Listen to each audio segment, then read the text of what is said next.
A'udzubillahi minasyaitonirrajim. Bismillah tawakkaltu 'ala Allah wala haula wala quwata illa billahil aliyil azim. Allahumma shalli ala sayidina Muhammad wa ala ali sayidina Muhammad. Kama shallaita ala sayidina Ibrahim wa ala ali sayidina Ibrahim fil alamina innaka Hamidul Majid. Rabbi shrah li sadri wa yassir li amri wahlul 'uqdatam min lisan yafqahu qawli waj'al li wazran min ahli. Assalamualaikum warahmatullahi wabarakatuh. Nah, agama Islam itu agama yang mencari pertengahan, gitu, yang terbaik dan gak mudah itu, gak mudah. Gitu. Jadi materi yang disampaikan itu mungkin berenang di tengah-tengah, tidak mau menyinggung siapapun, tapi ingin memberi nasihat lah, gitu, bagi kita semua. Harus seperti apa sih seorang mukmin menyikapi yang Allah hadirkan hari ini. Nah, judulnya hari ini adalah perkataan yang baik. Dalam bahasa Arabnya kalimat thayyibah gitu. Ya, biasa kalau kita kalimat thayyibah udah lebih umum ya di telinga kita kan. Tapi kan kalau di bahasa Indonesia kan ya kalimat thayyibah ya perkataan yang baik gitu kan. Jadi kalau kalimat thayyibah kita kemudian tahmid gitu kan ya, takbir. Jadi yang keluar dari lisan ini kalau nggak baik mending diam gitu. Ya, hari ini orang banyak bicara tapi yang dia sampaikan tidak mengundang atau tidak memberikan sebuah manfaat apapun kepada manusia, kecuali akhirnya hati manusia menjadi saling bermusuhan gitu. Ya kalau nggak terlalu ngerti nggak usah ikut mengulas gitu kan ya, fokus aja tawakal pada Allah. Tapi kalau mengerti dia harus menyampaikan dan harus tanggung jawab ke Allah nanti gitu. Kalau salah menyampaikan juga gitu. Jadi ini agak berat nih tugasnya kawan-kawan medis, kawan-kawan ustadz gitu ya, menyampaikan kondisi hari ini gitu ya. Karena ya memang nggak mudah menyikapinya gitu. Agama itu seperti itu. Nah kita akan lihat. Jadi ini judulnya adalah berlindung di balik sedekah kalimat thayyibah gitu. Jadi sedekah, karena kalimat yang baik adalah sedekah gitu. Jadi di dalam musibah itu kita dianjurkan bersedekah, karena bersedekah itu menolak bala kan. Tapi luar biasa manusia, akhirnya bukan bersedekah, dengan diberi musibah itu malah saling hujat gitu. Jadi kalau kalimat yang baik adalah sedekah, berarti yang terjadi di sosmed hari ini, saling menghujat, saling mengolok-olok, dijadikan bahan bercandaan, itu kebayang nggak? Sudah dikasih musibah, malah ingin nambah musibah gitu, karena kurang pemahamannya gitu. Nah jadi yang ngerti, yang harus bermohon ke Allah ya, semoga kan kita nggak pernah tahu dari hamba yang mana doa itu didengarkan gitu. Bisa orang banyak berdoa tapi nggak satupun Allah ijabah bisa gitu. Tapi ada seseorang yang hatinya memang penghadapannya tepat, tidak dikenal, dia berdoa, itu yang Allah ijabah, bisa begitu. Nah baik sahabat-sahabat, jadi saya akan langsung mulai. Jadi ini terkait bagaimana menyikapi urusannya, urusan. Jadi hari ini jelas masih urusannya yang sama, nggak tahu sampai berapa lama Allah akan izinkan ini terjadi. Semua dunia ya, seluruh dunia nih. Alhamdulillah kita udah bahas sekian minggu yang lalu ya. Nah ini terjadi hari ini gitu. Bahkan kita sendiri jadi ragu juga sebenarnya ya. Ketika di rumah nonton berita yang ditayangkan tuh, wah mengerikan semua. Pas keluar, ada yang lagi naik odong-odong. Wah batur mah. Jadi di rumah sendiri itu tambah panik kadang-kadang ya. Kalau yang di luar akhirnya lihat lucu-lucu juga ya. Ya karena kita akhirnya ngurung diri di rumah dan sebagainya. Tapi ya tentu harus ada batas yang adil juga gitu ya. Kalau keluar sekedar nongkrong-nongkrong mending jangan gitu. Kalau sahabat-sahabat datang ke sini keluarnya dalam rangka ingin mencari Allah ya, ingin mengenal Allah, kemudian ternyata gugur, mudah-mudahan kan dihitung syahid gitu. Tapi kalau seandainya datangnya cuma sekedar ada arisan yang nggak penting-penting amat, khawatirnya nggak masuk ke kriteria itu gitu. Ya kita bukan bicara masalah siapa yang gugur atau tidak gitu. Banyak dokter yang gugur ya, yang di barisan depan kan, dan Allah sudah punya janji gitu. Nah, ini musibah yang menimpa tidak hanya orang-orang yang tidak beriman, tapi orang beriman juga termasuk gitu ya. Nah makanya, tapi hukumnya berbeda tentunya ya. Bagi orang yang tidak beriman ini azab, bagi orang beriman justru ini rahmat. Ya, coba kalau meninggalnya dengan cara yang alami, belum tentu husnul khotimah. Ya, ketika meninggalnya kena wabah, kemudian bersabar, Allah ada janjinya, syahid gitu, jika bersabar ya. Ya. Nah makanya bukan berarti nantang maut ya, tapi proporsional bahwa Allah memberi ganjaran nih bagi yang kemudian punya keyakinannya tidak runtuh ketika diuji dengan berbagai gelaran. Tetap makhluk Allah, tetap izin Allah, tetap virus itu tidak menyerang secara acak. Toh kita tahu ada yang kena biasa aja ya. Ya dia disebut carrier katanya ya. Jadi dia kena sehat, cuman batuk-batuk sedikit, tapi dia nggak apa-apa, sembuh sendiri. Ada yang tiba-tiba langsung sesak meninggal. Kalau dia nggak milih kan berarti semua kena sama dong. Ya, karena dia berbeda-beda, ada yang udah sepuh, ada juga yang masih muda, ya ada orang-orang yang lagi berjuang di garis depan, ada juga orang yang lagi lalai yang kenanya gitu. Gitu. Nah, tanpa perspektif ilmu kita bingung, ini sebenarnya yang disasar tuh yang mana, kok orang-orang yang baik juga kena gitu.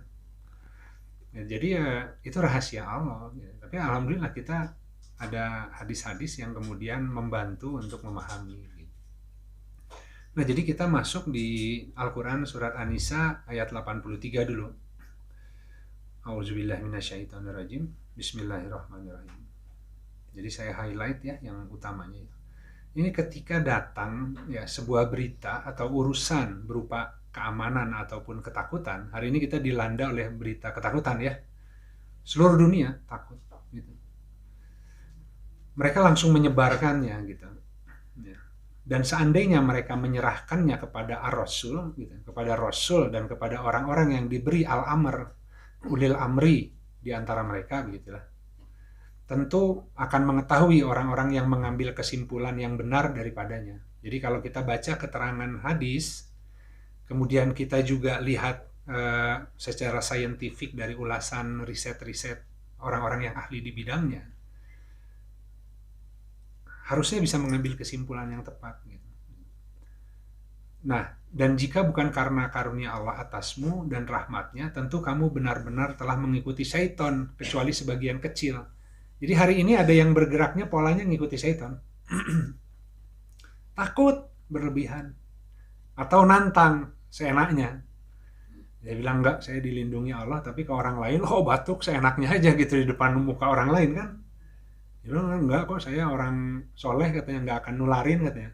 Ya, itu macam kamu gitu. Nggak bisa begitu caranya nih. Makanya rumit agama itu nggak mudah membacanya gitu. Nah jadi dikatakan di ayat ini, pertama kembalikan ke Rasul. Artinya ada Al-Quran dan As-Sunnah. Baca dulu Al-Quran dan As-Sunnah terkait musibah itu apa saja. Gitu ya. Terkait musibah, terkait wabah, terkait kematian, terkait segala macam. Alhamdulillah kita jadi tadabur banyak ayat-ayat, kita lihat sejarah di kisah umat-umat gitu. Nah, itu yang disebut nakli biasanya. Jadi nakli itu sesuatu yang tekstual, tertulis. Kan di luar selalu ramai antara nakli dan akli kan. Makanya ada orang yang mengambil agama itu nakli tapi nggak pakai akal. Akhirnya taklid. Dia ngikutin buta aja. Sambil nggak ngerti. Kalau ditanya itu syiarnya dilakukan, apa makna dibalik syiar itu? Nggak tahu. Ya, jadi dia zakat, dia juga nggak ngerti fungsinya zakat apa. Dia kurban juga nggak ngerti fungsinya kurban apa. Pokoknya setiap kurban sapinya harus paling gede, malu sama tetangga katanya. Itu orang kalau ngikuti syiar tanpa tahu makna, lama-lama jadi akhirnya salah niatnya gitu. Karena malu, misalkan tahun lalu kurban, tahun ini masa nggak kurban, ya kan? Nah itu mengikuti nakli tanpa secara akliyah ya. Tapi juga ada yang secara akliyah tanpa nakli gitu. Ya, oh ini pikiranku udah pasti benar lah gitu. Oh itu hadisnya nggak sesuai dengan hadis, tapi dia merasa karena ini riset nih. Karena ini riset, pasti riset lebih tinggi daripada hadis. Nah itu akliyah tuh, ya logis aja gitu kan. tawakal kumaha, rezeki mah gawe gitu. Kalau rezeki mah kerja, gimana mau dapat rezeki kalau tawakal? Sambil nggak ngerti tawakal itu apa. Kan? Nah, kita bahas tawakal itu apa. Tawakal itu kan bukan nganggur, tawakal itu kan berusaha sambil menyerahkan hasilnya ke Allah kan. Ikat dulu tali apa eh, si tali untanya gitu. Kembalikan pada Rasul, lihat Al-Qur'an dan As-Sunnah. Al-Qur'an kan Rasulullah yang bawa. Ya, Al-Quran itu kan disampaikan melalui lisan Nabi ya, kan diturunkan kepada Nabi oleh malaikat Jibril, oleh Allah melalui malaikat Jibril. Nah, kemudian disampaikan kepada kita dan bertahap selama kurun waktu Rasulullah bertugas dari usia 40 kan, dari usia kenabian. Nah, kemudian hal-hal yang di Al-Quran itu kurang jelas, sahabat bertanya, nah Nabi menjawab, jadi sunnah kan. Selain yang dijawab, juga mencontoh perbuatan Nabi, itu jadi sunnah gitu. Pasti hari ini wabahnya terkait dengan tidak melaksanakan sunnah-sunnah, pasti ke situ. Nggak mungkin nggak gitu. Nanti kita akan bicara tentang wudhu ya, insya Allah gitu kan. Nah, jadi pertama dikembalikan pada Al-Quran dan Sunnah. Yang kedua dikembalikan kepada ulil amri di antaramu, yaitu orang yang diberi penguasaan pada bidang itu. Jangan tanya corona ke montir. Ya. Tukang tambal ban pinggir jalan, kalem we, santai dia mah. Kita tanya, Bapak kok bisa tenang gitu? Virus mah nggak akan nyakiti kita katanya. Dia mah tukang tambal ban, nggak ngerti masalah virus. Salah nanya itu. Jadi tenangnya tenang konyol gitu. Kalau nanya ke dokter, ahli biologi, ahli virus. Tanya ke dokter. Kalau virus tuh gimana? Oh, virus tuh macam-macam katanya. Jadi tubuh manusia itu ada virus, ada bakteri, ada sistem imun. Dia bisa jelasin kan. Kalau sudah sampai dia sendiri, ya ini yang jadi masalah. Yang ahli di bidangnya belum tentu bertakwa ke Allah. Dia sampaikan ilmunya sambil dia juga ketakutan kan. Tapi kita ambil ilmu yang manfaatnya, kita lihat Al-Quran gitu.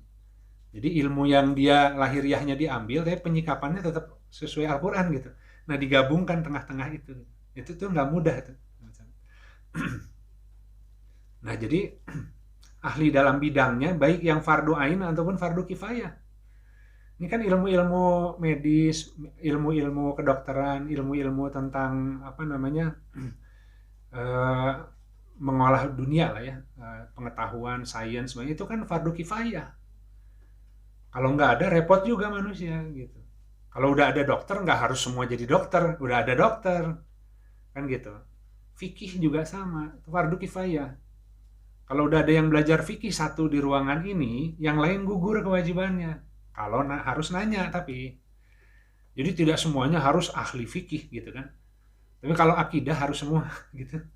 Ya, tapi kalau dalam keilmuan tertentu itu fardu kifayah. Ada orang yang sudah menguasai sebuah ilmu, yang lain gugur kewajibannya, maka ada sumber untuk bertanya. Jadi nggak semua orang harus belajar ilmu waris, tapi kan semua orang pasti menghadapi persoalan waris. Ya kan? Nah, tapi kalau ada ulama yang ngerti ilmu waris, kita tanya ke ulama, jangan pakai akal sendiri. Oh, waris mah adilnya bagi rata aja katanya kan, padahal Al-Qurannya nggak gitu. Terus kita nggak ngerti Al-Qurannya, terus kita bilang nggak adil, Allah itu kok baginya gitu ya, gitu kan. Makanya tanya ke yang punya ilmu. Nah, jadi prinsipnya yang disebut ulama, ya, alim ulama, itu adalah orang berilmu yang takut kepada Allah dengan ilmunya. Jadi ketika orang-orang yang ahli di bidang medis, dia adalah pembaca Al-Quran, dia orang yang bertakwa pada Allah, dia baca tentang virus dan sebagainya, dia baca ilmunya, semakin yakin kepada Allah itu. Semakin yakin kepada Allah. Takut kepada Allah. Dan ilmunya dia itu kemudian dia temukan di hadis, hadis sudah menjelaskan duluan. Sementara ilmu manusia itu masih terbatas gitu. Nah, ini kaidah utamanya dulu, sahabat-sahabat. Kaidah utamanya adalah di sini. Jadi kembalikan kepada Rasul dan ulil amri. Jadi tadi jangan tanya ke tukang tambal ban. Dia mah nggak ngerti. Pokoknya saya nggak nambal, nggak makan katanya. Terus kita bilang, dia aja santai, masa kalah kita katanya kan. Salah salah nanya, jangan gitu. Harus tetap kita pakai akal. Jadi meskipun kita berkumpul hari ini pun bukan konyol gitu. Satu kan mohon perlindungan pada Allah. Kedua tadi kalau kita datang ke sini kan semoga kalaupun atas izin Allah terjadi nggak konyol sia-sia. Kenapa? Wong datang mau menghadap Allah, eta dulu gitu kan. Belum lagi yang lain-lain, virus juga kan sudah ada aturannya gitu ya. Nah kemudian ini saya coba jelaskan ya. Jadi kita harus mencari kesimpulan yang terbaik dari dalil yang ada gitu. Jadi kalau kita lihat di Facebook ada dokter bicara, ada ustadz bicara, ustadz nggak semuanya juga pas ngomongnya gitu. Begitu ada ustadz yang bicara, wah itu kutukan dari Allah untuk kemudian mengazab orang-orang yang durhaka, yang meninggal tuh yang sholat, yang melayani orang di depan, yang dokter, enak aja ngomong, ini mulut. Kesel sebagai orang yang belajar agama, kesel. Ustadz ya nggak tahu lah ustadz atau apa gitu ya, yang pasti tampilnya sebagai ustadz, tapi bicaranya tidak dengan kalimat thayyibah. Dia nggak lihat yang gugur di depan itu siapa aja. Ada yang sholat, ada yang beriman, ada yang melayani orang-orang yang sakit. Enak aja dia ngomong bahwa itu mah nggak akan kena orang beriman, tuh yang kena itu semua orang yang Allah azab katanya. Jadi makanya kenapa nggak mudah ya. Jadi tadi dalil yang ada kita harus gabungkan, cari yang terbaik untuk pemahaman. Jadi yang tadi yang disebut nakli itu namanya sumber syariah, itu dari langit datangnya sahabat-sahabat. Kan diturunkan, Allah turunkan Al-Quran itu kan melalui malaikat Jibril, kemudian disampaikan kepada Rasulullah menyampaikan kepada kita. Nah karena dia kalimah langit, maka akal manusia itu nggak akan sanggup nyampe ke sana. Makanya manusia yang belajar Al-Quran pasti cerdas. Karena akalnya dia berusaha untuk memahami hadis-hadis yang mungkin buat sebagian orang itu nggak logis. Tapi kalau dia ngerti hikmahnya, wah logikanya naik. Karena akal orang lain yang kurang sebenarnya. Gitu.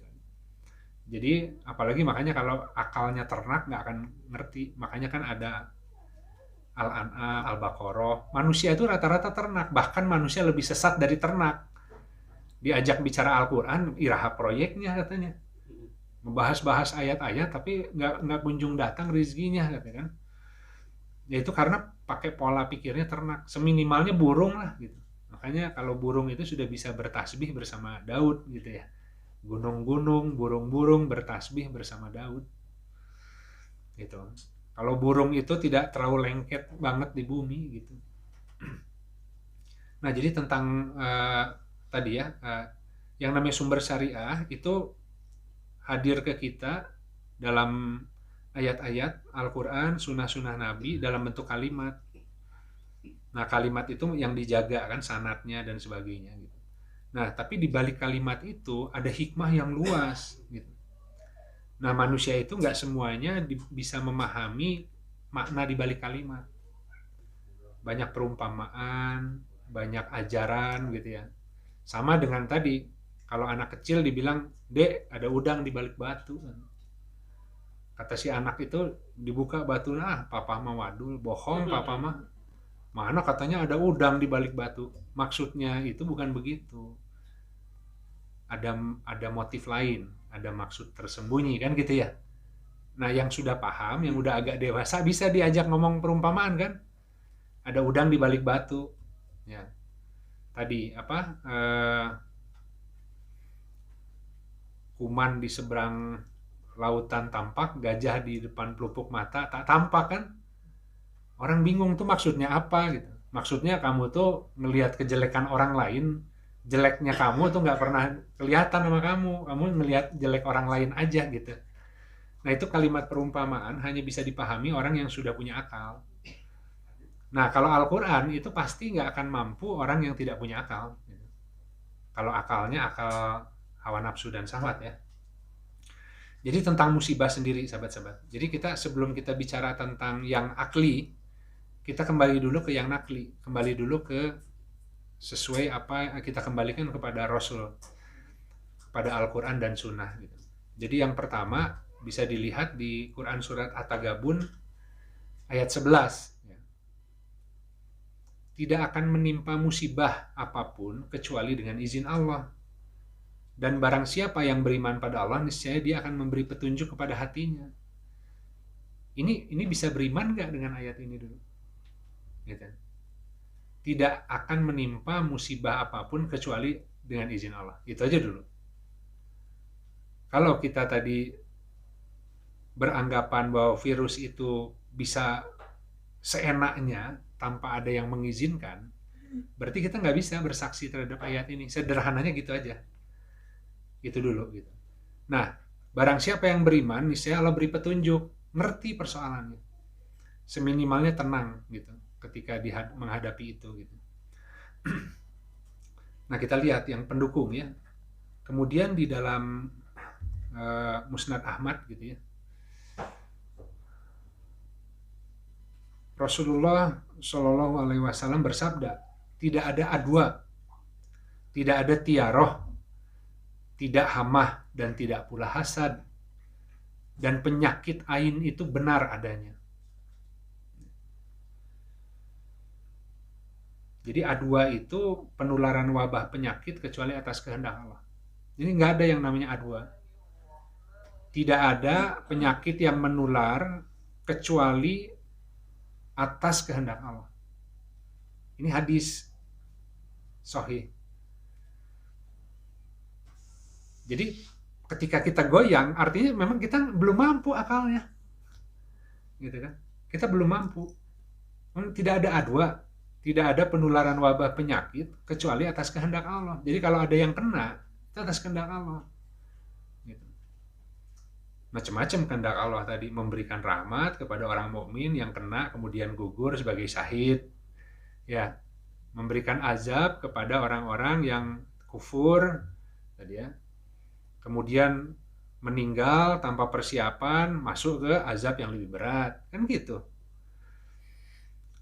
Nah,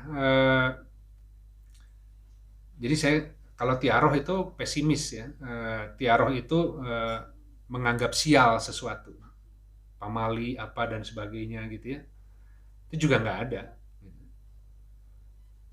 Hamah itu keyakinan jahiliyah gitu, sama aja, mirip-mirip. Tapi penyakit ain itu benar adanya. Minggu lalu, 2 minggu yang lalu kita bahas tentang corona gitu. Kenapa ada musibah di Nabi apa waktu itu pernah ada juga kasus yang sama kan? Kita agak yakin tuh, tapi ketika berita banyak orang ngomong kan kita goyang. Ini penyakit ain, penyakit melihat. Ya. Kenapa A2-nya jadi gugur? Kenapa tadi keyakinan bahwa wabah penyakit itu tidak bisa menular kecuali atas izin Allah? Karena yang lain kan percaya, karena kita lihat. Masa kita konyol sendiri, kita bilang dokter ngulas begitu, semua ngulas begitu, akhirnya itu yang namanya penyakit ain. Jadi kalau kita melihat pergerakan manusia yang panik, kita ikut-ikutan panik gitu. Ya kan? Makanya kalau di rumah aja nonton beritanya tentang COVID terus, ketakutan begitu keluar beli aqua galon, ada yang lagi naik odong-odong rame-rame kan. Itu santai aja ya gitu ya. Meskipun nggak ditiru, tapi kan rada tenang ya.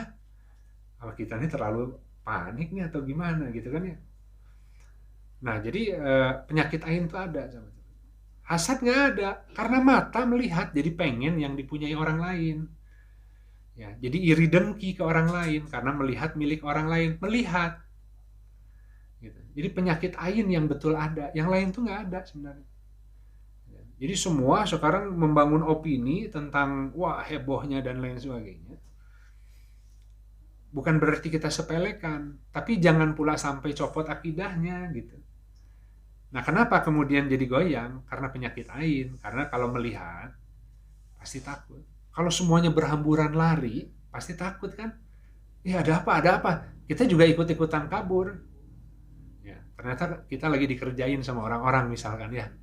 Kita kerjain dia ya, oh lari, kita yang nggak ngerti juga, ada apa nih, ikut lari kan, kata orang, wah kena lo katanya kan, ya seperti itu. Kecuali kita melihat, wah benar ada bahaya, kita juga menghindar kan. Tapi seringkali enggak, seringkali karena ikut orang. Kalau peluang gitu tuh, kalau orang mau ditipu gitu, ini peluangnya ini cuman sekali ini nih, kalau nggak diambil sekarang nih nggak akan ada lagi nih promo, diskon, peluang seperti ini, kamu harus ambil. Wah sayang juga ya, sayangnya. Yang lain juga ambil, rugi semua, dibawa kabur semua uangnya, ditipu orang kan. Ketakutan, karena ditakut-takuti, ini nggak ada lagi nih, ini cuman terbatas nih penawarannya. Ya semua juga promosi gitu. Batu ali juga gitu jualnya. Batu alinya mah gede, batunya sedikit-sedikit, wah iya langka nih barangnya. Ya keluarinnya sedikit-sedikit dari gudang. Ya udah panen tuh dapat untung. Wah itu yang sisa bongkahan besarnya bikin lagi kan, jual murah ya 200.000, 20.000, ada yang beli 20 juta waktu awal-awal, ada yang beli 200.000, ada yang beli 20.000, barangnya sama. Itu namanya teknik promosi, karena kalau barang banyak dibilang tenang, stok banyak, tidak akan habis, santai aja kata orang, bisa dibeli besok, bisa beli minggu depan kan. Coba kalau bilang ini stok terbatas, hanya ada 3 hari. Itu jadi kalau nonton di TV itu ya, telemedia tuh, hati-hati. Oh, alat fitness, alat blender, ini stok terbatas, hanya selama siaran ini hotline, telepon, kalau nggak telepon sekarang, belilah gitu. Pas keluar jalan-jalan ada diskon yang lebih gede, gitu ya, ketipu itu namanya, gitu kan. Itu memang psikologi massa. Ditakut-takutin semua. Jadi setan cuma lihat siapa yang beriman, siapa yang enggak. Gitu kan? Karena setan itu tugasnya itu untuk membuktikan siapa yang benar beriman. Maka Allah utuslah atas izin Allah, ada yang namanya setan, ada yang namanya dajjal dan sebagainya kan. Kan itu makhluk Allah juga ya. Nggak bisa mereka keliaran tanpa izin Allah. Kalau Allah mau kan ngapain nyiptain setan? Kalau Allah nggak nyiptain setan, ya manusianya nggak ada yang kelihatan yang mana yang benar beriman, mana yang berjihad, mana yang bersabar kan? Harus ada. Nabi Ayub juga oleh setan diizinkan Allah makarnya kan, sampai hancur semua tubuhnya, sampai setannya udah nyerah, susah bikin marah orang itu. Capek sendiri katanya, udah Allah udah bener itu hamba yang sabar, udah selesai, suruh wudhu, selesai, mandi air ya, ada air yang keluar. Nah jadi itu penyakit ain yang benar ada gitu sahabat-sahabat. Nah kemudian ini untuk pendukung aja ya, tadi tidak ada A2 kan, dan tidak ada tiaroh, ada beberapa redaksi hadis. Dan yang menakjubkanku, kata Rasulullah, adalah al-fa'lu, yaitu sikap optimis. Kemudian mereka bertanya, apakah al-fa'lu itu? Beliau Shallallahu Alaihi Wasallam menjawab, kalimat yang baik. Nah, kalimat yang baik itu sedekah. Jadi kalau tadi saya sampaikan kalimat yang baik, sahabat-sahabat, kita tidak menyepelekan yang namanya wabah yang atas izin Allah hadir hari ini. Tapi ketika sahabat-sahabat pergi melangkahkan kaki dari rumah ke sini dan diniatkan lillahi ta'ala, kalaupun terjadi apa-apa, semoga itu adalah orang-orang yang sedang berhijrah di jalan Allah. Sulit loh dapat syahid tuh. Itu kalimat yang baik. Jadi lebih tenang atau enggak dengan kalimat itu? Itu aja dulu kan. Terus yang kedua, oke, tapi di sini kita tetap jaga jarak, kita tetap ya seperti nggak bisa seperti biasa, salaman jarak jauh aja. Kalau yang kurang sehat ya pakai masker kan gitu ya. Nah, kemarin malam kita kasih disinfektan ya oleh Indra ya. Alhamdulillah semua kan kita lakukan ya. Kita nggak nyepelekan sama sekali gitu. Ya. Nah itu adalah kalimat yang baik sahabat-sahabat. Gitu. Proporsional lah gitu. Ya. Nah jadi ketika kitanya jadi optimis, ya tidak serba ketakutan nanti malah sakit karena banyak pikiran kan, stres sendiri gitu. Ya. Sempet juga saya kalau nggak baca Al-Quran tuh begitu, ya. Nah, karena baca berita terus tuh, aduh serem ya. Nah ketika baca Al-Quran baru tuh kayak terkikis si berita-berita yang kita dengar dari mana-mana ya. Mau ngasih uang ke tukang parkir aja ada siunnya. Aduh, gitu kan. Terima kembalian. Aduh, ini gimana nih naruhnya? Di mobil udah ada sanitizer sampai merah sakit tangan itu kan. Aduh, udah sampai perih. Ini kayaknya bisa lecet nih gitu ya. Gitu kan. Jadi ya ada juga ya kadang-kadang itu hadir gitu kan. Makanya baca Al-Quran lagi, kenapa ya kok gitu kan. Jadi ketika ada berita yang kemudian terus-menerus membanjiri kita, kita tuh akan mudah tergerak hatinya ngikuti. Ya bayangkan hidup di dunia ya sekian puluh tahun nggak pernah baca Al-Quran. Kalimat mana yang dipercaya? Ya yang orang bilang semua. Ya pasti gitu kan. Tapi kalau orang yang baca Al-Quran ya terus ya sedikit-sedikit rajin, mau sedunia ngomong begitu dia juga keyakinannya kuat nggak kan gitu. Jadi persoalannya tuh kita mana kalimat yang lebih sering kita dengar itu yang menjadi keyakinan kita gitu. Nah hari ini ya itu kalimat yang keluar apakah kalimat yang baik atau yang buruk yang banyak. Nah jadi kalau sahabat-sahabat ini ada lagi ya. Ada lagi di Musnad Ahmad juga, langsung saya bacakan yang kuningnya aja.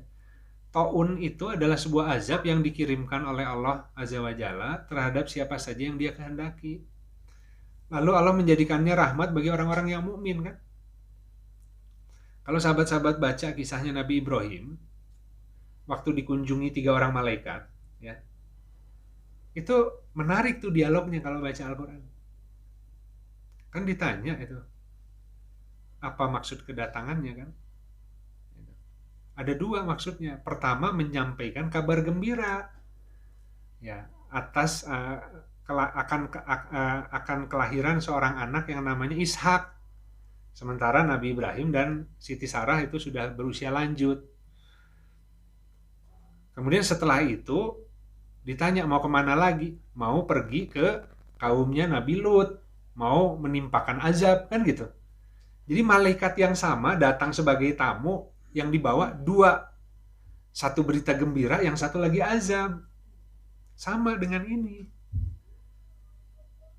Ya kan? Azab bagi orang-orang tertentu, rahmat bagi orang-orang tertentu. Tapi karena nggak ngerti orang lagi kasih rahmat, ikut-ikutan panik. Itu maksudnya gitu. Jadi yang dipastikan bukan masalah kabur-kaburan dari virus. Nah itu semua kita udah pakai ya. Yang kita yang mampu gitu. Tapi hari ini kita itu lebih pantas diberikan rahmat Allah atau azabnya gitu. Nah kita lebih baik memperbaiki diri dalam sisa-sisa kesempatan kalau Allah masih berikan usia lebih panjang ya. Kalau enggak ya mudah-mudahan ya husnul khotimah di ujungnya gitu. Masih bisa jalan-jalan hari ini, tiba-tiba besok 2-3 hari kena virus meninggal, masih diterima tobatnya gitu. Nah, jadi tadi ada kisah itu sahabat. Nah kemudian, nah ini yang menarik nih. Jadi di hadisnya begini, sesungguhnya Madinah itu diliputi oleh para malaikat. Pada setiap jalan bukitnya ada 2 malaikat yang menjaga. Maka Madinah tidak akan dimasuki oleh wabah taun dan tidak pula dajjal.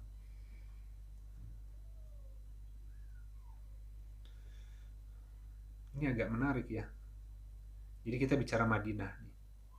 Tapi berikutnya hadis riwayat Bukhari dan Muslim. Saya langsung ke yang kuning ya sahabat-sahabat. Kemudian Madinah akan berguncang sebanyak 3 kali sehingga Allah mengeluarkan orang-orang yang kafir dan munafik daripadanya. Jadi kalau orang yang hijrah itu namanya muhajirin. Orang yang hijrah itu namanya muhajirin. Ada konteks sejarahnya di Al-Quran. Kita ambil konteks hikmahnya. Orang-orang di Mekah yang beriman bersama Rasulullah, kemudian disakiti di daerah asalnya, kemudian mereka mencari tempat perlindungan keluar ke Madinah, itu namanya muhajirin kan? Ketika mereka sampai di Madinah, gitu kan? Ya, di situ masih tercampur antara orang-orang yang beriman, orang-orang yang munafik, gitu kan. Nah kemudian di situ banyak peristiwa juga, gitu. Sehingga Allah pisahkan mana yang beriman benar, mana yang enggak. Ini di antara orang yang ngaku Islam hari ini, yang hijrah pun masih banyak yang tercampur. Ini tuh ayakan. Ya, ini diayak nih. Kira-kira siapa nih yang betul beriman atau enggak dengan ayakan ini, gitu. Ini baru wabah masalahnya. Kalau nanti fitnah Dajjal yang masuk, lebih banyak lagi yang kena. Jadi ini uji coba, kalau dengan wabah kira-kira gugur nggak akidahnya, gitu. Kalau nanti Dajjal yang masuk, lebih serem. Karena dia akan membawa dua sungai, gitu. Yang satu itu seperti air, gitu. Yang satu lagi seperti api. Maka pilih yang api, karena yang api itu sesungguhnya air. Kalau yang dibawa Dajjal itu selalu kebalikan, gitu. Jadi dia akan memberikan kenikmatan, kebahagiaan, dia tawarkan ke kita, padahal dibaliknya itu api neraka, gitu. Makanya kan dunia ini adalah sorga bagi orang-orang kafir. Sementara tadi penjara bagi orang-orang mukmin. Apa-apa yang tampak baik, yang tampak nikmat di dunia harus hati-hati, karena di balik itu banyak keinginan hawa nafsu, banyak syahwat kan. Tapi apa-apa yang tampak perih belum tentu, gitu. Nah Dajjal itu nanti akan bawa itu, gitu. Nah, jadi bukan kefakiran yang dikhawatirkan oleh Rasulullah, tapi ketika dibuka dunianya, nah Dajjal itu nanti bawa itu. Semuanya dikeluarkan, harta karunnya, emasnya, dimudahkan rizkinya, tapi yang lepas semua imannya, gitu. Itu yang harus hati-hati, gitu. Kalau sekarang baru wabah aja banyak yang lepas imannya. Kenapa lepas imannya? Kan tadi ngolok-ngolok. Kan tadi menghujat orang. Ya, maksa orang kan. Jadi itu namanya fasik. Nah, ketika mereka melontarkan panggilan-panggilan yang buruk, itu panggilan yang buruk sesungguhnya itu balik ke dia. Itu seburuk-buruk panggilan adalah kafir setelah beriman. Fasik. Gitu. Itu akibat ngolok-ngolok. Gitu. Makanya kalau orang ngolok-ngolok itu kan lebih fokus ke orang lain ketimbang dirinya. Gitu. Itu yang kita harus hati-hati, gitu. Jadi hari ini itu kita harus lebih, makanya kan sekarang nyalahin pemerintah, nyalahin apa, semua disalahin, gitu. Sambil nggak pernah fokus ke dirinya, gitu. Nah, harus lebih banyak istighfar, lebih banyak berdoa. Doa itu senjatanya mukmin. Kita tadi penyakit ain kan, wah doa aja tuh mau nggak akan bisa. Kata siapa? Cobain doanya yang benar.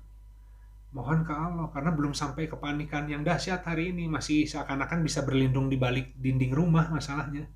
Makanya belum manjatin doanya benar-benar. Kalau nanti sudah keluarganya yang dekat yang kena, baru mungkin berdoanya lebih kencang, gitu. Nah harusnya kita dari sekarang kencang berdoanya, karena nggak bisa mau di balik dinding, mau di balik masker juga, kalau kena mah kena. Nah jadi itu sahabat-sahabat, ayakan mukmin melalui wabah dan Dajjal nanti. Jadi Madinah akan berguncang, kemudian Allah mengeluarkan orang-orang yang kafir dari yang munafik. Kita tinggal saksikan di sosmed pergerakan hati manusia hari ini. Lihat aja, gitu. Makanya tidak lurus iman seseorang, tadi pagi saya ambil hadis itu. Tidak lurus iman seseorang hingga lurus hatinya. Dan tidak lurus hati seseorang hingga lurus lisannya. Gak bisa lihat iman orang gimana. Tapi ketika dikasih sebuah peristiwa, dikasih sebuah kengerian lah, gitu ya. Lihat yang keluar dari mulutnya apa. Ya cuman sebatas itu imannya, gitu. Meskipun sholat, zakat, tapi ketika kemudian berdesak-desakan, panik, nyalahin orang, saling hujat, merasa benar, ternyata cuma segitu. Karena ini jadi tandanya lisan memang. Gitu. Nah, baik sahabat-sahabat. Kemudian tadi, bahaya mengikuti sebagian besar manusia. Jelas di Al-Quran, di Al-An'am, ayat 116. Dan jika kamu menuruti kebanyakan dari orang-orang yang ada di muka bumi, niscaya mereka menyesatkanmu dari jalan Allah, kan gitu. Tidaklah mereka mengikuti kecuali persangkaan, dan tidaklah yang mereka kerjakan selain menduga-duga. Ini maksudnya begini. Al-Quran dan Sunnah itu adalah sesuatu yang lebih tinggi mengkalibrasi keilmuan yang ada hari ini. Jadi kalau nanya ke dokter, dokter juga sebenarnya masih terus mengkaji apa yang disebut COVID-19 ini. Karena virus itu terlalu cepat mutasinya, datang virus baru yang ilmu kedokteran tuh nggak cukup cepat untuk langsung bisa identifikasi dia itu apa gitu kan. Akhirnya ketika sudah mulai banyak kasusnya, oh ternyata gejalanya tadi ya kan, ada batuk, ada flu, ada demam dan lain sebagainya, kemudian ada daerah paparan, mulai itu apakah dia menyebar di udara ataukah dia melalui cairan, ya kan. Nah mereka itu masih berusaha mengestimasi menggunakan ilmunya gitu. Karena ilmu manusia itu terbatas, teknologinya kan terbatas. Nah kalau hadis, kalau Al-Quran itu udah duluan, udah ngasih. Cuman manusia belum bisa membuktikan dengan teknologi. Tapi udah Allah kasih dulu, itu tuh yang benernya gini gitu. Cuman akal manusia nggak percaya karena belum ada bukti. Nah, sementara si riset itu butuh waktu gitu kan ya. Makanya kenapa kalau orang yakin itu apa namanya ya nggak kejebak gitu. Nah jadi butuh jihad dengan Al-Quran agar bisa memahami gitu. Nah Islam itu kan agama yang terbaik, yang Allah ridhoi, yang wasaton, tidak mengesampingkan ilmu pengetahuan tapi juga tidak mengesampingkan berita hak yang Allah berikan gitu. Dia harus menggabungkan dua itu gitu. Nah butuh akal ya untuk mengurainya gitu. Jadi tadi pertemuan dua lautan, hikmah peristiwa dan kebijaksanaan. Di balik kasus ini ada hikmahnya ya. Tapi juga kalau orang yang ngerti ilmu pengetahuan mengkaji virus, dia akan menjadi ngerti kenapa asal usulnya. Kalau orang ngerti agama, ujungnya kesimpulannya karena banyak sunnah yang nggak dikerjain itu aja. Kan makanannya asal-asalan, ya nggak menjaga kebersihan, makan nggak cuci tangan, ya kan? Itu yang kita biasa lakukan. Tidak menjaga wudhu, gitu. Wudhunya juga nggak benar. Nanti kita akan lihat nih. Nah kemudian yang jadi persoalan tadi kita jadi mengikuti kebanyakan orang, kemudian kita ikut tersesat dari jalan Allah karena ngikuti ketakutan mereka, padahal mereka itu belum pasti ilmunya meskipun bidangnya. Jadi kalau dia dokter bukan berarti dia paling ngerti. Dia lebih ngerti dari kita yang bukan dokter, tapi dia tidak lebih ngerti dari Allah dan Rasulnya gitu kan, gitu ya. Jadi kita butuh tahu pendapat dokter apa, tapi juga jangan lupa lihat apa yang disampaikan Allah dan Rasulnya terkait persoalan itu. Nah ketika kita dapat dua-duanya, baru kita bisa bilang maha benar Allah dengan segala firman-Nya. Ternyata hadis Nabi itu udah duluan ketimbang kedokteran gitu ya. Kita harus jadi saksi kan. Nah yang repot tadi, jadi kita masuk kepada musibah yang lebih besar. Nah, musibah kehilangannya akidah tadi kan. Jadi nanti sahabat-sahabat bisa lihat kalau di surat Al-Anbiya ayat 87 itu kisahnya Zunnun kan, Nabi Yunus ketika pergi dalam keadaan marah, maka Allah menyempitkan, kemudian masuk ke dalam sebuah kezaliman gitu. Tidak akan keluar kecuali mengakui bahwa hamba menzalimi diriku sendiri gitu. Nah kemudian yang kedua di Al-Hujurat ayat 11 itu nanti sahabat-sahabat juga lihat terkait yang tadi yang saling mengolok-olok. Jadi orang yang jatuh dalam kefasikan ya. Jadi bukan masalah wabah virusnya sendiri yang lebih berbahaya, tapi ketika melalui wabah virus orang jatuh ke musibah agama. Nah musibah agama ketemunya nar, api neraka. Kalau virus mah nggak bertahan lama, sekian hari, kalau memang ajalnya kena virus meninggal. Kalau masuknya musibah nar, neraka, nggak ada batas gitu. Itu kan bahayanya gitu ya. Jadi kita toh belum tentu juga kena gitu. Harus ada izin Allah. Nah, jadi sahabat-sahabat itu yang pertama dari sisi nakli itu. Makanya kalau orang nggak paham akhirnya akal aja yang dipakai. Nah, jadi kenapa? Kemudian yang kedua adalah akli ya. Kenapa dalil yang akli itu penting? Kita lihat sekarang orang banyak yang taklid gitu. Nggak ngerti juga gitu pesan makna di balik ajaran agama gitu. Kemarin tuh saya sempat posting juga di Facebook, kira-kira gini, tradisi itu bukanlah mempertahankan abu-abu katanya gitu ya, apa abu bekas bakaran gitu ya, ashes gitu ya. Kalau kita bakar tuh ada areng, ada abunya dan sebagainya ya. Tapi tradisi itu dilaksanakan untuk memelihara api yang menyala katanya.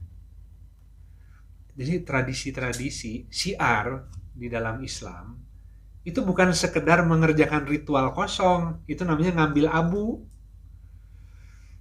Ya. Kurban-kurban, orang puasa-puasa ikut, zakat-zakat ikut, tapi nggak ngerti esensi maknanya. Kurban itu bukan setahun sekali, itu syiar kurban yang setahun sekali, tapi manusia itu diharapkan berkurban demi robnya setiap hari.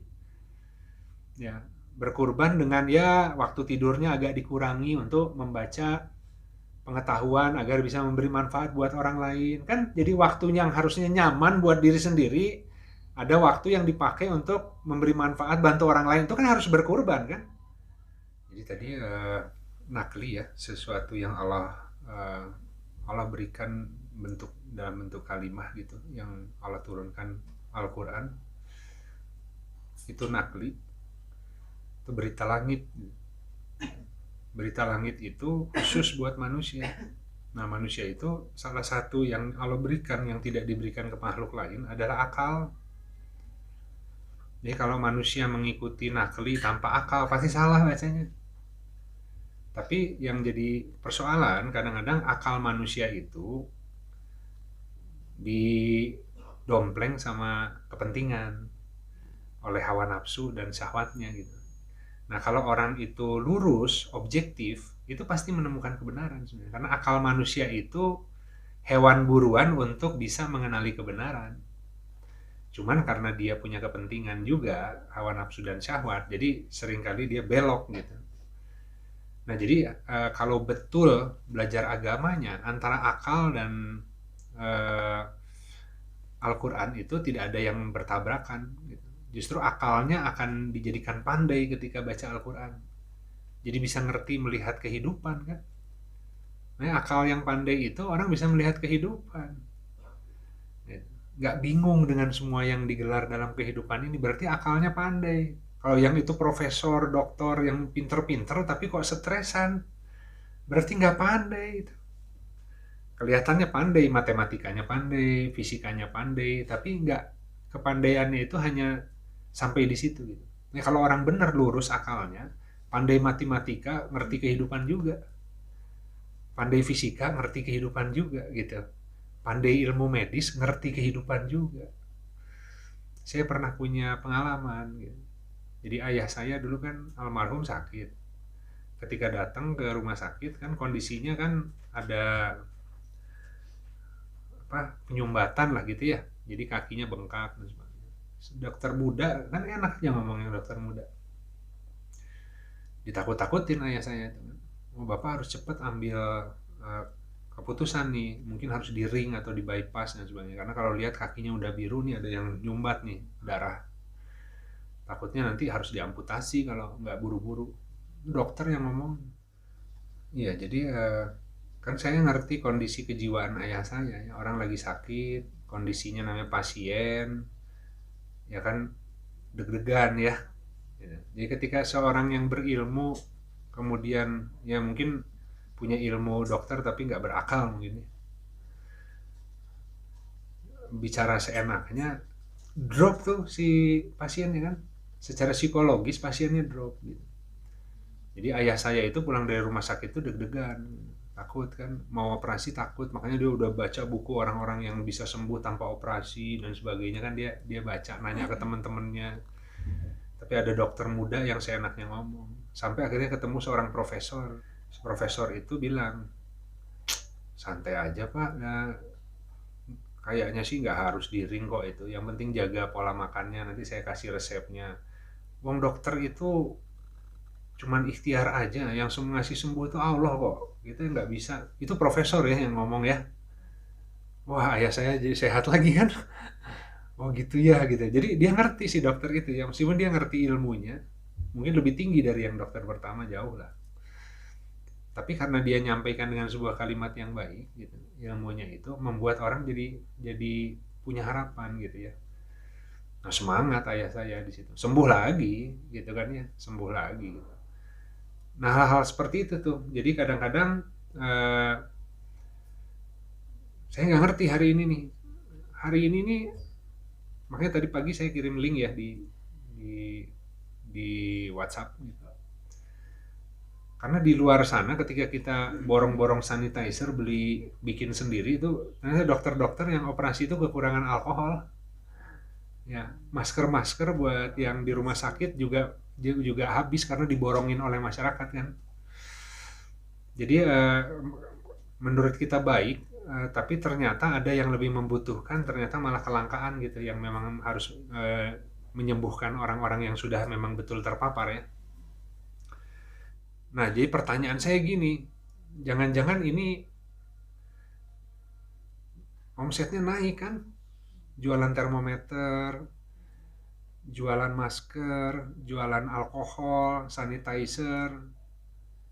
Nah, maka pasti ada yang punya kepentingan gitu.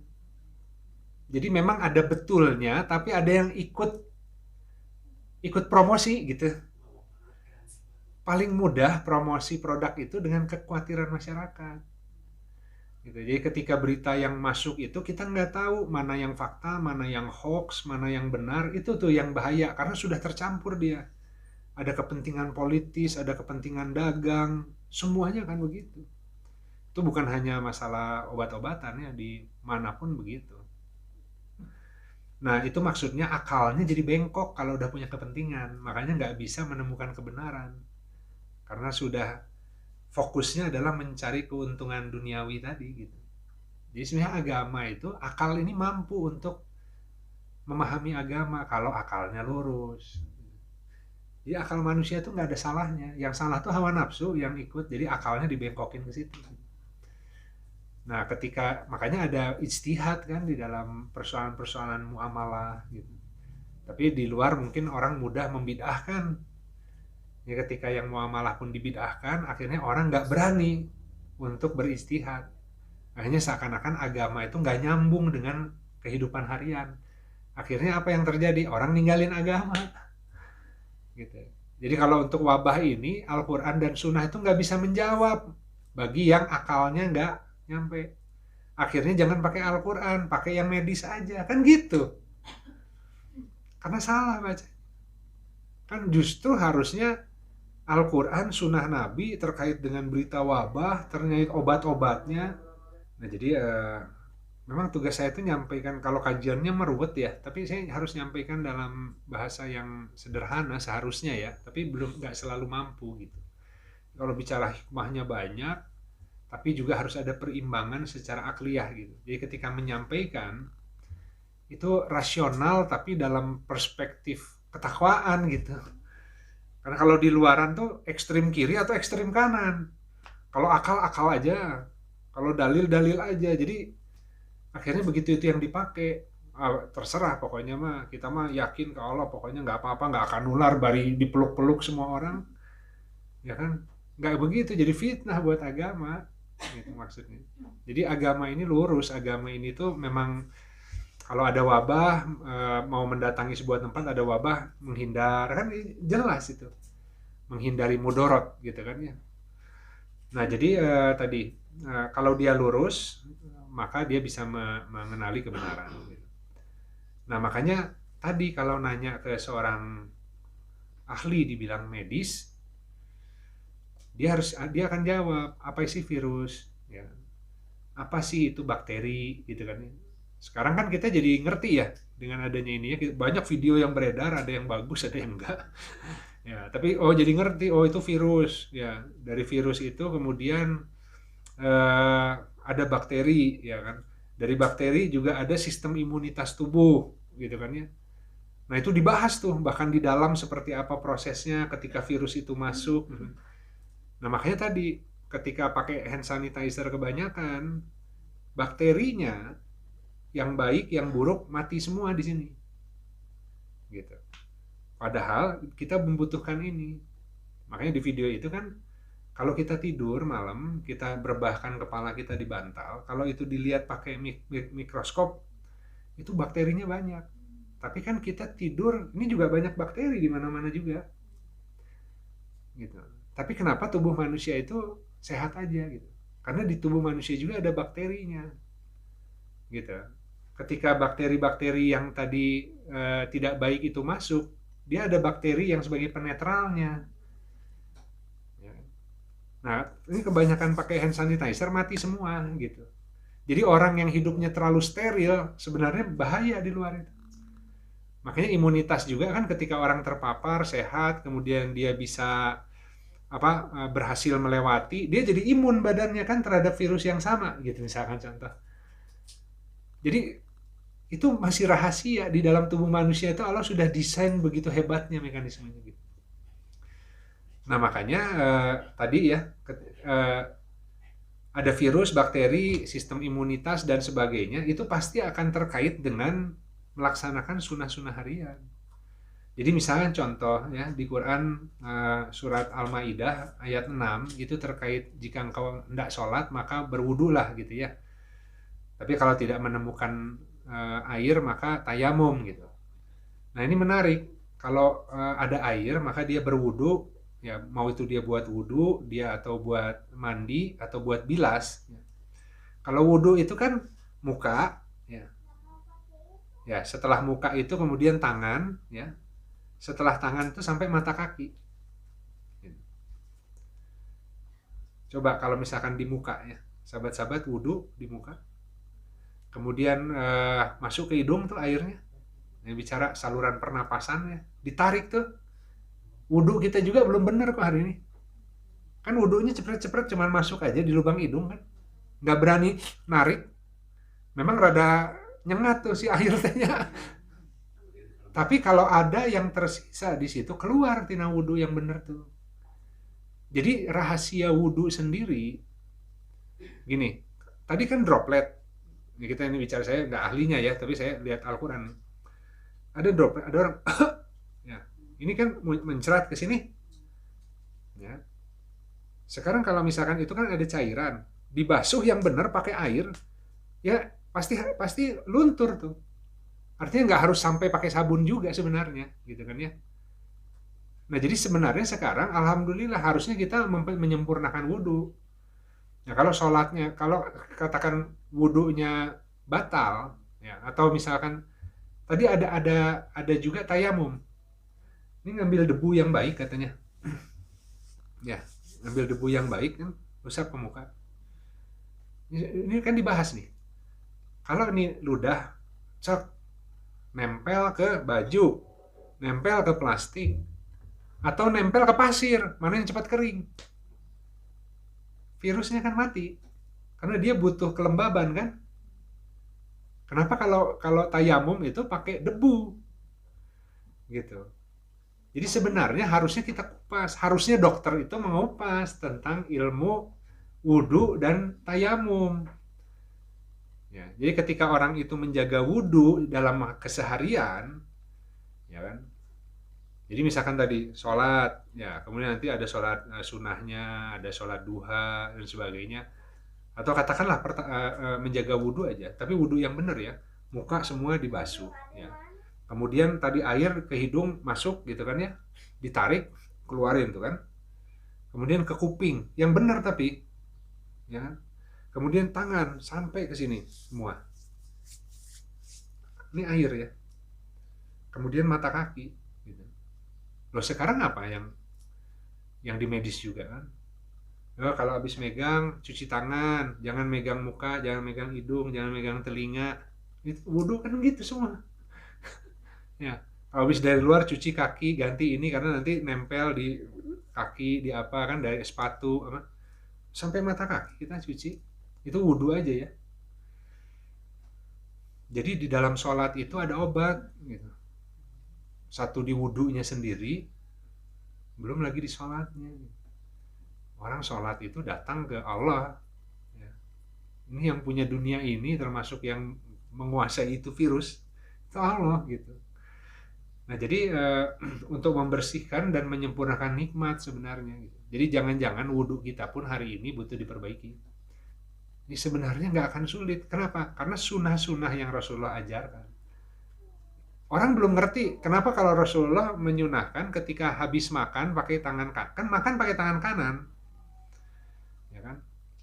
Nah kemudian kalau misalkan tadi ya tentu bersih dulu, cuci tangan, makan. Setelah makan kenapa ini dikulum gitu? Kan begitu sunahnya. Kenapa ini dijilat, kan ada enzim, nggak ngerti kan? Jadi maksudnya gini, Rasulullah itu ngasih sunahnya itu sederhana-sederhana tapi tidak dikaji gitu. Kaitannya apa ketika si habis makan itu dijilat si satu-satu si lidahnya itu kan, itu pasti ada sesuatu di situ. Jadi nggak butuh yang terlalu teknologi tinggi sebenarnya, yang diperbaiki itu si tuntunan itu. Dan ketika kita lakukan itu, niscaya itu sehat semuanya gitu. Terus sikat gigi gitu. Tadi dibahas juga tuh di video itu. Ketika orang kemudian habis makan, kemudian mau tidur, sikat gigi. Habis sikat gigi ditembak lagi, makanya kumur-kumur apa? Ya, Listerin gitu ya. Jadi bakterinya mati. Padahal ada bakteri yang dibutuhkan di situ. Gitu. Jadi yang baik, yang buruk mati semua. Makanya bahkan harusnya nggak seperti itu. Nah, Islam itu mengajarkan ya sudah itu pakai siwak ya, sikat gigi. Yang penting ketika mau tidur sikat gigi yang bersih, tidak ada makanan yang tersisa. Tapi jangan ditambah lagi bakterinya kemudian mati semua, yang baik, yang buruk.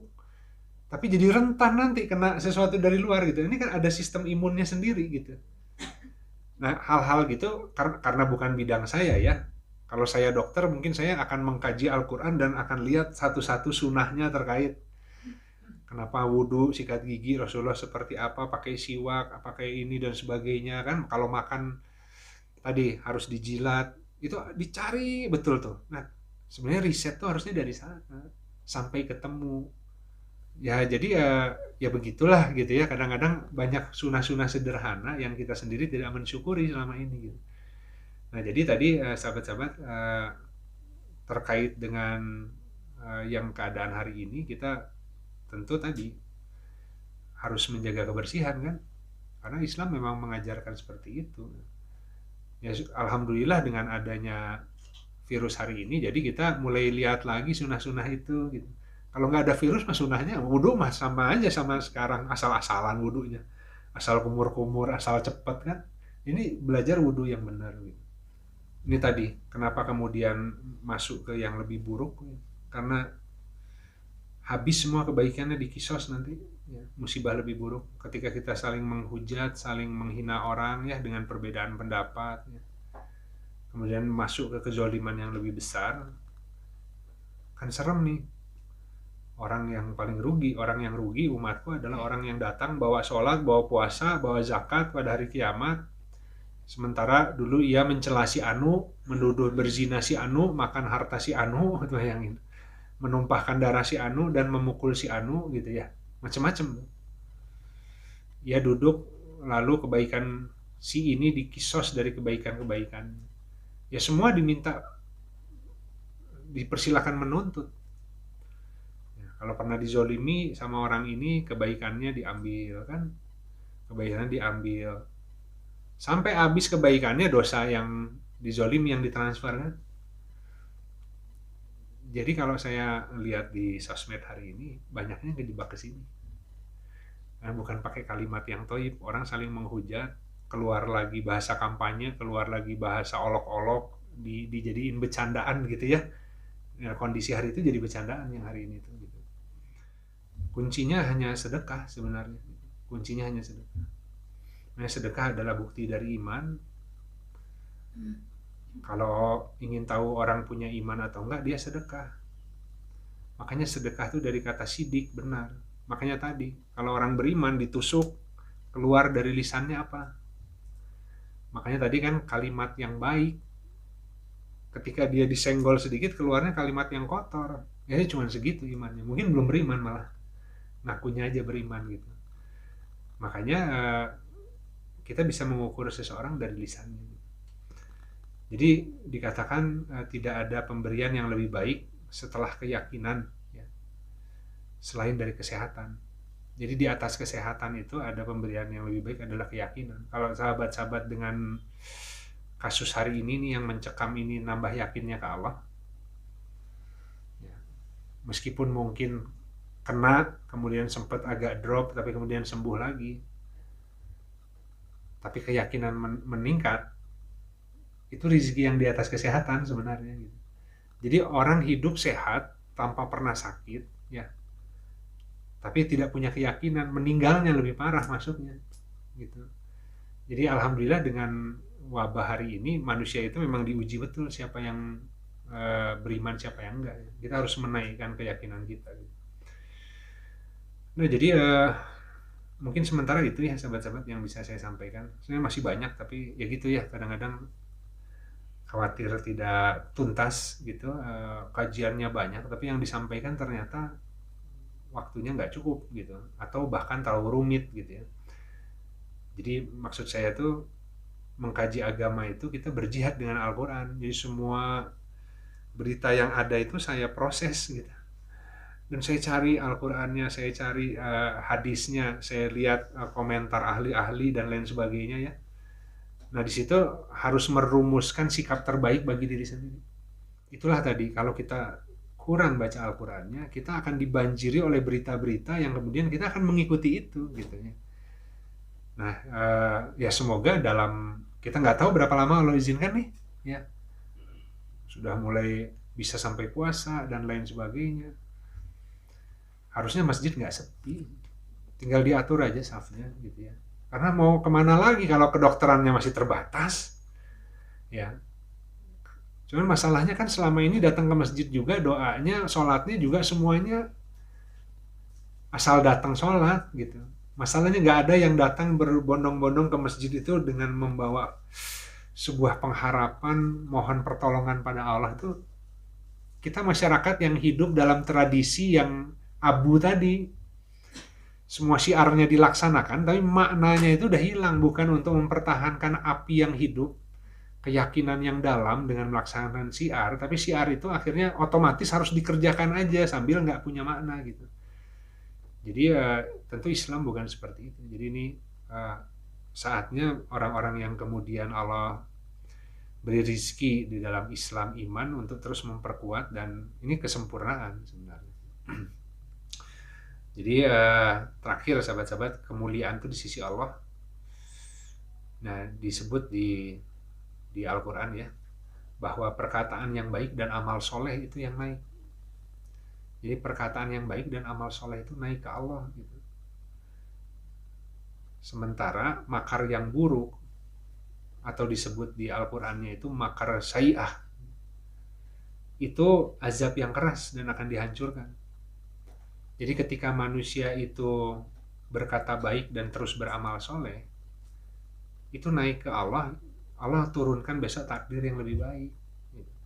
Jadi takdir dalam kehidupan kita semua, termasuk bangsa ini terkait wabah, itu tergantung apa yang naik sebenarnya. Kalau yang naik ke Allahnya itu saling menzolimi, hujatan, saling tadi ya, menghalangi orang sholat karena ketakutan gitu, harus hati-hati karena justru harus lebih mendekat ke Allah dalam kondisi sekarang. Medisnya masih belum nyampe soalnya, mau ke siapa lagi gitu. Itu sahabat-sahabat, jadi doa dapat merubah takdir itu. Makanya sedekah yang baik ya, karena menolak bala gitu.